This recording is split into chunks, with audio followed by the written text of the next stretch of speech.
Good afternoon. This is OGTV News at Noon. I am Olayinka Shodunke. The governor of Ogun State, Prince Dapo Abiodun, has visited the site of the attacks on residents of Orile Igboro and Ojaudon in Yewa North local government, promising that a special task force has already been set up to bring an end to the ugly incident. The governor also assured that the state government would foot the bill of those that were injured in the attacks. The governor of Ogun State, Prince Dapo Abiodun, in company of the security chiefs in the state, arrived at Ojaudon to inspect firsthand the security challenges confronting the area. The crowd trooped out in their numbers to listen to what the traditional rulers have to say.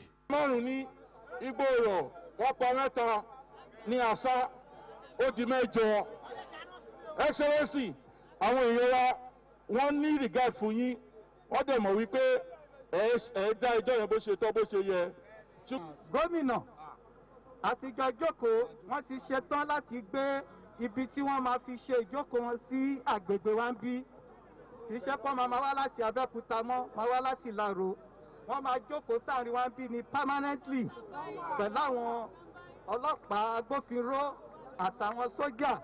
The governor empathized with the people, assuring that the security situation is being looked into. Aláti wá ọgbọ́n bí a ṣe máa bára wa gbé, bí a ṣe máa bára wa lò. A gbọ́dọ̀ máa para wa. Ẹnìkan gbọ́dọ̀ máa pa ẹnìkan. Ẹnìkan gbọ́dọ̀ máa gún ẹnìkan. Ẹnìkan gbọ́dọ̀ máa pa màálù ẹnìkan. Ẹ̀ṣẹ̀ ni. Màálù ẹnìkan gbọ́dọ̀ lọ sí oko ẹnìkan. Ẹ̀ṣẹ̀ ni mo dábẹ́. Mo fẹ́ ràn yín pé sùúrù tẹ̀ ń ṣe. The governor visited the site of the attacks in Orile Igboro and felt the pain of the community. And we can directly see a relationship between the visit of a particular person to this part of the state. That visit, we see that it was a visit that provoked our people here against the banditry or the criminal headsmen that have been coming here to graze farmlands. And that provocation led to the destruction of some of their properties. Since that time, we've seen attacks and counterattacks. On the part of government, we immediately issued a statement denouncing violence in any form or guise. Ogun State is a state that thrives on a mix of diversity of all ethnic groups and even foreigners. That is our strength. We immediately set up a special task force for this area that comprises of men of the police force, men of the military, men of the civil defense, men of the state security, and even our hunters, to protect everyone, not just the indigents, but everyone, including those that are innocent, foreigners that have been living amongst us for many years. That we have put in place. We have provided adequate logistics for them, but new vehicles, motorcycles, radio equipment, and so on and so forth, and their welfare. He promised that the government will foot the bills of the injured victims. The people of the area were excited about the visit of the governor, promising to cooperate with the task force on security of Yewa land that has been set up by the governor of Ogun State, Prince Dapo Abiodun.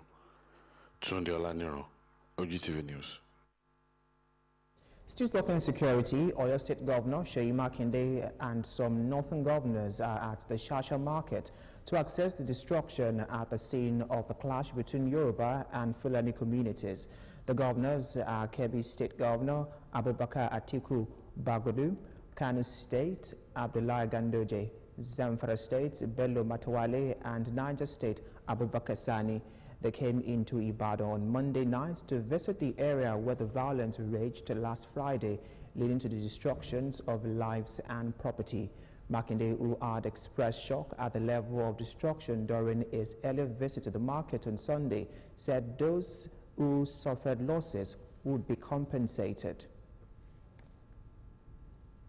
Meanwhile, Oyo State Governor Seyi Makinde and his Ondo State counterpart Rotimi Akeredolu have visited the troubled Shasha community in Ibadan, where they appealed for calm and peaceful coexistence between the Hausa community and their Yoruba host. Governor Seyi Makinde, accompanied by Ondo State Governor Rotimi Akeredolu, lamented the incident, stressing the need for peaceful coexistence among various groups in the state as a panacea for growth and development, while assuring the people that the police and other security agencies will carry out thorough investigation into the crisis towards finding a lasting solution to the security challenges affecting the areas.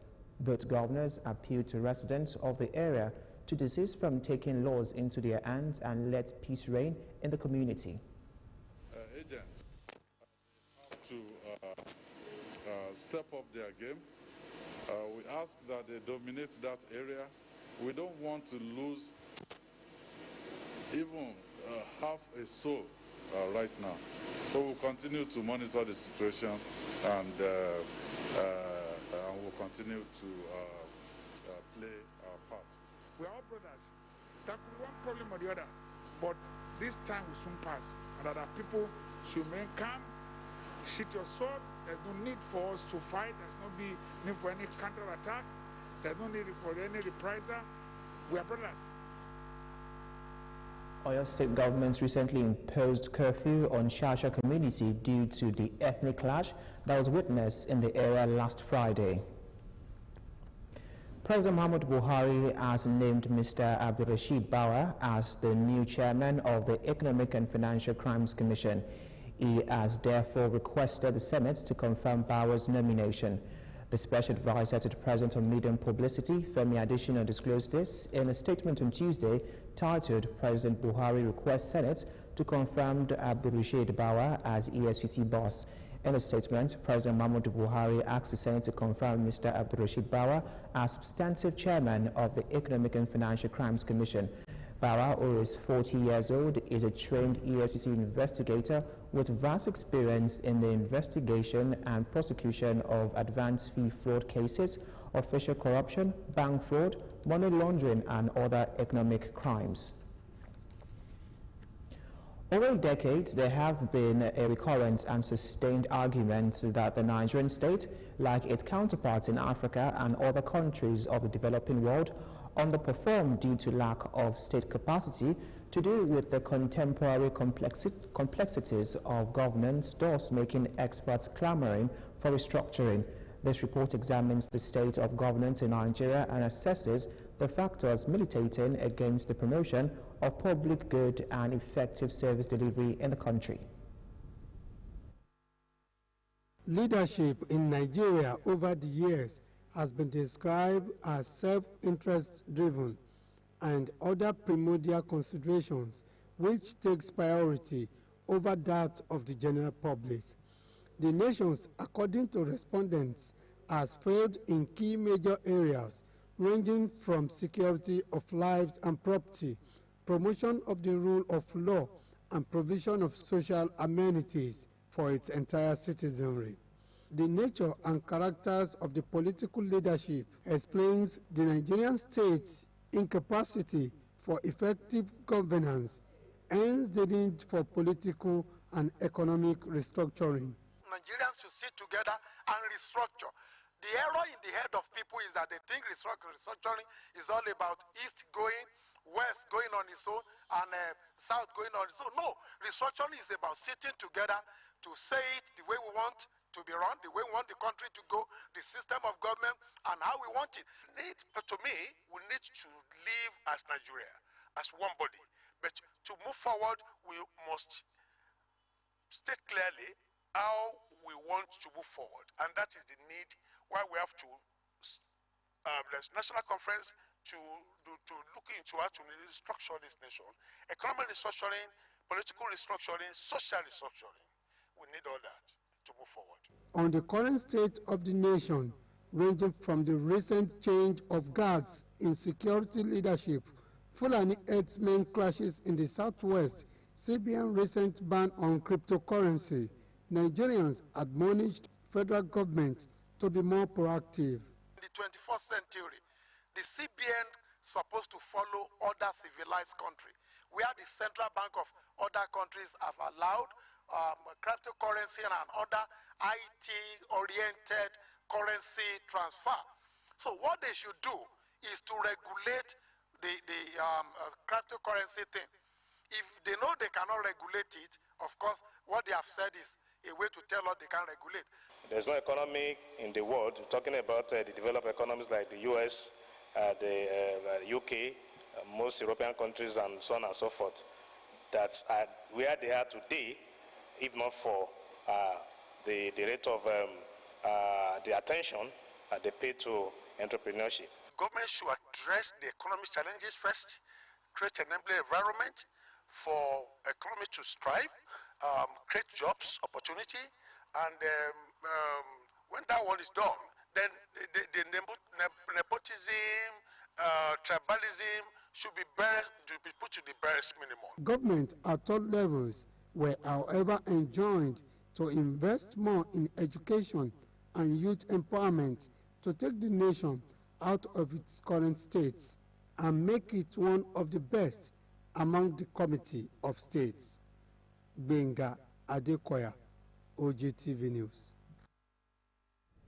Nigeria's former Finance Minister, Ngozi Okonjo-Iweala, has been confirmed as the next Director General of the World Trade Organization. She is the first woman and the first African to lead the international trade body. Her term is scheduled to start on March the 1st. The term, which is renewable, would expire on August 31st, 2025. Quoted in a WTO statement, Dr. Okonjo-Iweala said a key priority for her would be to work with members to quickly address the economic and health consequences brought about by the COVID-19 pandemic. The General Council Chair, David Walker of New Zealand, together with co-facilitator Ambassador Adel Apeslund from Ireland and Ambassador Dakio Catilo from Honduras, led the 9-month DG selection process. Walker extended warm congratulations on behalf of the General Council to Dr. Okonjo-Iweala on her appointment. The West African Examination Council WAEC announced Monday that 39.82% made credits in 5 subjects, including mathematics and English, in the West African Senior School Certificate Examination for Private Candidate 2020 Second Series.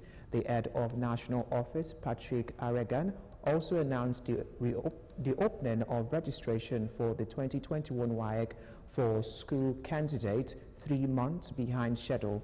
Announcing the release of the WAEC for Private Candidates 2020, Aragon said the result was an improvement in performance in the examination in the last 2 years.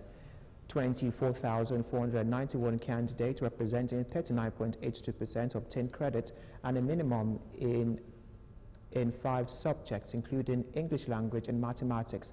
Out of this number, 12,040, which is 49.16%, were male candidates, while 12,451, which is 50.84%, were female candidates.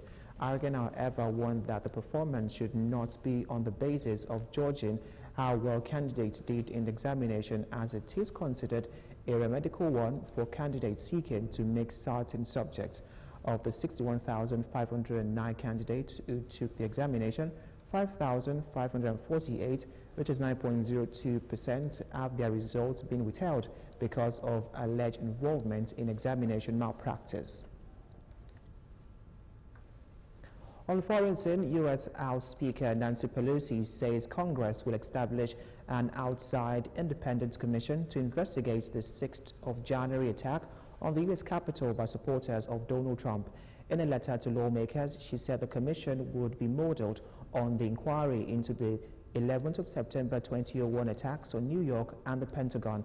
Former President Trump was acquitted by the Senate of inciting the violence, but Democrats and some Republicans have backed an independent investigation into the riots, which left 5 people dead. Mrs. Pelosi said that the retired U.S. Army Lieutenant General Russell Honor had, over the past few weeks, been assessing the security needs of the Capitol in light of the attack. She also said that based on Lieutenant General Honor's initial findings, Congress needed to allocate additional funding to provide for the safety of members and the security of the capital. And now to end the news at noon, dignity of labor has to be our national duty. It has to be a part of our nature. Also, don't forget, I can now watch us live on these platforms: Apple, Roku, Facebook, and Android devices. You can also watch us live on our website, which is www.ogtv.com.ng/live. And that's it on our news at noon. Thank you very much for watching. I am Olayinka Shodunke.